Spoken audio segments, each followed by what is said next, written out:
Viewers আসসালামু আলাইকুম। এই বাংলা বাক্যটা এখন আমরা বুঝে বুঝে ইংরেজিতে করব। আমি তাকে সাহায্য না করে পারি না।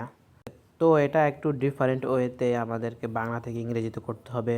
তো যে কোনো বাক্য বাংলা থেকে ইংরেজি করতে গেলে প্রথমে আমাদেরকে সাবজেক্টটা লিখে নিতে হবে। সাবজেক্ট হচ্ছে গিয়ে বাক্যে আই।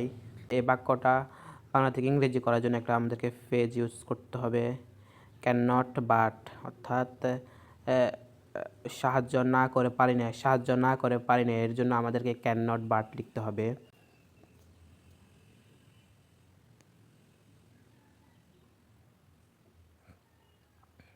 আই কান্ট বাট, তারপরে ভার্ব লিখতে হবে।